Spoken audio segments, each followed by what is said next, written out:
Good evening and welcome to my channel. Tonight, we'll be continuing our story of The Murder of Roger Ackroyd by Agatha Christie. Chapter 21. The Paragraph in the Paper. Caroline, of course, had not failed to see Miss Russell come to the surgery door. I had anticipated this and had ready an elaborate account of the lady's bad knee. But Caroline was not in a cross-questioning mood. Her point of view was that she knew what Miss Russell had really come for and that I didn't. "Pumping you, James," said Caroline. "Pumping you in the most shameless manner, I've not a doubt. It's no good interrupting. I dare say you hadn't the least idea she was doing it even. Men are so simple. She knows that you are in Monsieur Poirot's confidence, and she wants to find out things. Do you know what I think, James? I couldn't begin to imagine. You think so many extraordinary things. It's no good being sarcastic. I think Miss Russell knows more about Mr. Ackroyd's death than she is prepared to admit." Caroline leaned back triumphantly in her chair. "Do you really think so?" I said absently. "You are very dull today, James. No animation about you. It's that liver of yours." Our conversation then dealt with purely personal matters. The paragraph inspired by Poirot duly appeared in our daily paper the next morning. I was in the darkest to its purpose, but its effect on Caroline was immense. She began by stating, most untruly, that she had said as much all along. I raised my eyebrows, but did not argue. Caroline, however, must have felt a prick of conscience, for she went on. "I mayn't have actually mentioned Liverpool, but I knew he tried to get it away to America. That's what Crippen did." "Without much success," I reminded her. "Poor boy, and so they've caught him. I consider, James, that it's your duty to see that he isn't hung." "What do you expect me to do?" "Why, you're a medical man, aren't you? You've known him from a boy upwards. Not mentally responsible. That's the line to take, clearly. I read only the other day that they're very happy in Broadmoor. It's quite like a high-class club." But Caroline's words had reminded me of something. "I never knew that Poirot had an imbecile nephew," I said curiously. "Didn't you? Oh, he told me all about it. Poor lad. It's a great grief to all the family. They've kept him at home so far, but it's getting to such a pitch that they're afraid he'll have to go into some kind of institution." "I suppose you know pretty well everything there is to know about Poirot's family by this time," I said, exasperated. "Pretty well," said Caroline complacently. "It's a great relief to people to be able to tell all their troubles to someone." "It might be," I said, "if they were ever allowed to do so spontaneously. Whether they enjoy having confidences screwed out of them by force is another matter." Caroline merely looked at me with the air of a Christian martyr enjoying martyrdom. "You are so self-contained, James," she said.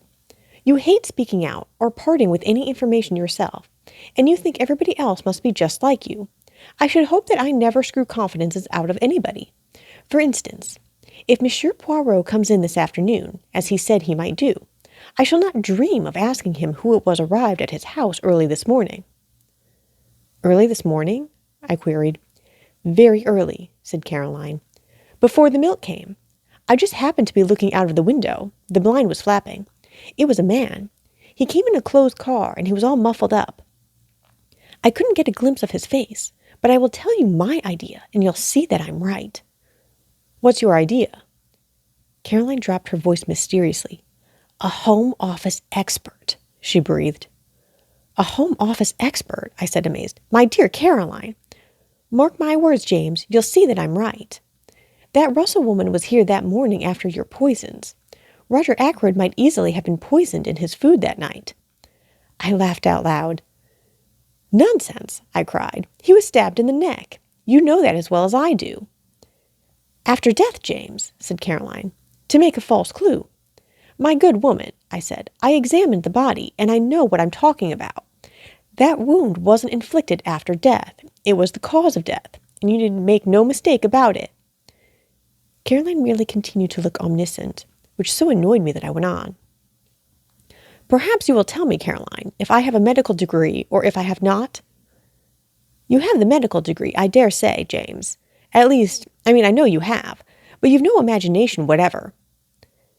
"Having endowed you with a treble portion, there was none left over for me," I said dryly. I was amused to notice Caroline's maneuvers that afternoon when Poirot duly arrived. My sister, without asking a direct question, skirted the subject of the mysterious guest in every way imaginable. By the twinkle in Poirot's eyes, I saw that he realized her object. He remained blandly impervious, and blocked her bowling so successfully that she herself was at a loss how to proceed.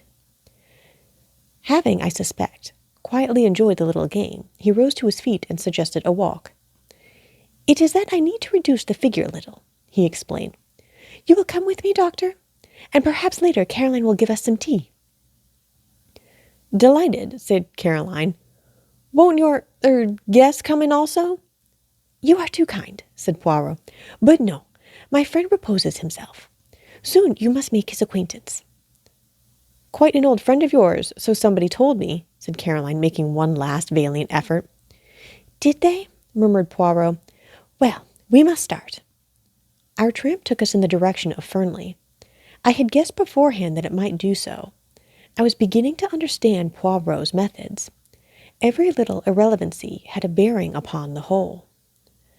"I have a commission for you, my friend," he said at last.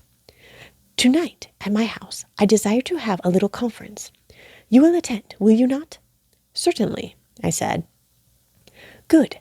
I need also all those in the house, that is to say, Mrs. Ackroyd, Mademoiselle Flora, Major Blunt, Monsieur Raymond. I want you to be my ambassador. This little reunion is fixed for 9 o'clock. You will ask them, yes?" "With pleasure. But why not ask them yourself?" "Because they will then put the questions. Why? What for? They will demand what my idea is. And as you know, my friend, I much dislike to have to explain my little ideas until the time comes." I smiled a little. "My friend Hastings, he of whom I told you, used to say of me that I was the human oyster. But he was unjust. Of facts, I keep nothing to myself, but to everyone his own interpretation of them." "When do you want me to do this?" "Now, if you will. We are close to the house." "Aren't you coming in?" "No, me? I will promenade myself in the grounds. I will rejoin you by the lodge gates in a quarter of an hour's time." I nodded and set off on my task. The only member of the family at home proved to be Mrs. Ackroyd, who was sipping an early cup of tea. She received me very graciously. "So grateful to you, Doctor," she murmured, "for clearing up that little matter with Monsieur Poirot. But life is one trouble after another. You have heard about Flora, of course?" "What exactly?" I asked cautiously. "This new engagement, Flora and Hector Blunt. Of course, not such a good match as Ralph would have been, but after all, happiness comes first. What dear Flora needs is an older man, someone steady and reliable, and then Hector is really a very distinguished man in his way. You saw the news of Ralph's arrest in the paper this morning?" "Yes," I said, "I did." "Horrible." Mrs. Ackroyd closed her eyes and shuddered. "Geoffrey Raymond was in a terrible way. Rang up Liverpool, but they wouldn't tell him anything at the police station there. In fact, they said they hadn't arrested Ralph at all. Mr. Raymond insists that it's all a mistake, what do they call it? Canard of the newspapers. I've forbidden it to be mentioned before the servants. Such a terrible disgrace. Fancy if Flora had actually been married to him." Mrs. Ackroyd shut her eyes in anguish. I began to wonder how soon I should be able to deliver Poirot's invitation. Before I had time to speak, Mrs. Ackroyd was off again. "You were here yesterday, weren't you, with that dreadful Inspector Raglan? Brute of a man. He terrified Flora into saying she took that money from poor Roger's room. And the matter was so simple, really. The dear child wanted to borrow a few pounds, didn't like to disturb her uncle since he'd given strict orders against it. But knowing where he kept his notes, she went there and took what she needed." "Is that Flora's account of the matter?" I asked. "My dear doctor, you know what girls are nowadays. So easily acted on by suggestion. You, of course, know all about hypnosis and that sort of thing. The inspector shouts at her, says the word steal over and over again, until the poor child gets an inhibition, or is it a complex? I always mix up those two words, and actually thinks herself that she has stolen the money. I saw at once how it was, but I can't be too thankful for the whole misunderstanding in one way. It seems to have brought those two together, Hector and Flora, I mean. And I assure you that I have been very much worried about Flora in the past. Why, at one time, I actually thought there was going to be some kind of understanding between her and young Raymond. Just think of it! Mrs. Ackroyd's voice rose in shrill horror. A private secretary, with practically no means of his own. It would have been a severe blow to you, I said. Now, Mrs. Ackroyd, I've got a message for you from Monsieur Hercule Poirot. For me? Mrs. Ackroyd looked quite alarmed. I hastened to reassure her, and I explained what Poirot wanted. Certainly, said Mrs. Ackroyd rather doubtfully. I suppose we must come if Monsieur Poirot says so. But what is it all about? I like to know beforehand. I assured the lady truthfully that I myself did not know any more than she did. Very well, said Mrs. Ackroyd at last, rather grudgingly. I will tell the others, and we will be there at 9 o'clock. Thereupon I took my leave, and joined Poirot at the agreed meeting place. I've been longer than a quarter of an hour, I'm afraid, I remarked. But once that good lady starts talking, it's a matter of the utmost difficulty to get a word in edgeways. It is of no matter, said Poirot. Me, I have been well amused. This park is magnificent. We set off homewards. When we arrived, to our great surprise, Caroline, who had evidently been watching for us, herself opened the door. She put her fingers to her lips. Her face was full of importance and excitement. Ursula Bourne, she said. The parlour-maid from Fernley. She's here. I've put her in the dining room. She's in a terrible way, poor thing. Says she must see Monsieur Poirot at once. I've done all I could, taken her a cup of hot tea. It really goes to one's heart to see anyone in such a state. In the dining room? Asked Poirot. This way, I said, and flung open the door. Ursula Bourne was sitting by the table. Her arms were spread out in front of her, and she had evidently just lifted her head from where it had been buried. Her eyes were red with weeping. Ursula Bourne, I murmured. But Poirot went past me with outstretched hands. No, he said, that is not quite right, I think.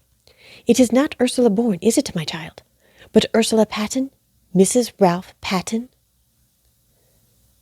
Thus ends Chapter 21 of The Murder of Roger Ackroyd by Agatha Christie.